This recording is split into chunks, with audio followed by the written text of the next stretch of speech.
నిజామాబాద్ జిల్లాలో ఒక కుటుంబం తీవ్ర ఆందోళనలో మునిగిపోయింది. ఉపాధి కోసం గల్ఫ్ దేశానికి వెళ్లిన ఇంటి యజమాని ఆచూకీ లేకుండా పోవడంతో భార్య పిల్లలు కన్నీరు మున్నీరవుతున్నారు. మొండేరా మండలం దూదిగం గ్రామానికి చెందిన తోకల శ్రీకాంత్ ఈ నెల 15న మరో 9 మందితో కలిసి బతుకుదెరువు కోసం దుబాయ్ వెళ్లారు. చేరిన మరుసటి రోజే కుటుంబ సభ్యులతో ఫోన్లో మాట్లాడానని తెలిపింది భార్య అలేఖ్య. అయితే ఆ సంభాషణే చివరిదైంది. గత 13 రోజులుగా శ్రీకాంత్ ఫోన్ స్విచ్ ఆఫ్ వస్తుండటంతో కుటుంబ సభ్యులు తీవ్ర భయాందోళన మొదలైంది.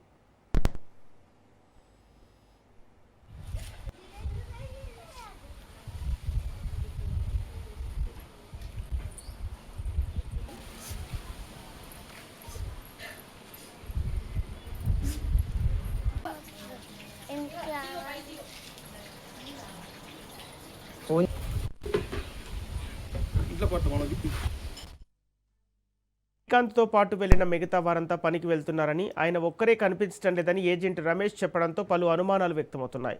తనకు 2 చిన్నపిల్లలున్నారని, తన భర్తను సురక్షితంగా స్వదేశానికి రప్పించాలని శ్రీకాంత్ భార్య అలేఖ్య కన్నీటి పర్యవంతమవుతూ ప్రభుత్వాన్ని వేడుకుంటోంది. కేంద్ర రాష్ట్ర ప్రభుత్వాలు వెంటనే స్పందించి దుబాయ్ ఎంబసీ ద్వారా శ్రీకాంత్ ఆచూకీ కనుగొనాలని బాధితులు డిమాండ్ చేస్తున్నారు.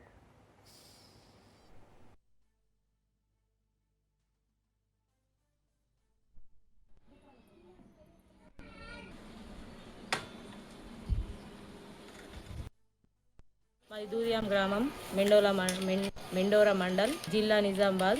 మా తోకల శ్రీకాంత్ మా అన్న 15 తారీఖు దుబాయ్ వెళ్ళిండు. 16న ఫోన్ చేసిండు. 17 నుంచి కనబడడం లేదు. డ్యూటీకని వెళ్ళిండు కానీ బస్ ఎక్కలేడు. 10 రోజులు అవుతుంది ఇప్పటి వరకు. దయచేసి కేంద్ర ప్రభుత్వం చర్య తీసుకొని మా అన్నని ఇండియాకు పంపగలరని దయచేసి వేడుకుంటున్నాం. మాది దూదియాం గ్రామం మెండోరా మండల్ జిల్లా నిజామాబాద్. మా తోకల శ్రీకాంత్ మా అన్న 15 తారీఖు దుబాయ్ వెళ్ళిండు. 16న ఫోన్ చేసిండు. 17 నుంచి కనబడడం లేదు. డ్యూటీకని వెళ్ళిండు కానీ బస్ ఎక్కలేడు. 10 రోజులు అవుతుంది ఇప్పటి వరకు. దయచేసి కేంద్ర ప్రభుత్వం చర్య తీసుకొని మా అన్నని ఇండియాకు పంపగలరని దయచేసి వేడుకుంటున్నాం.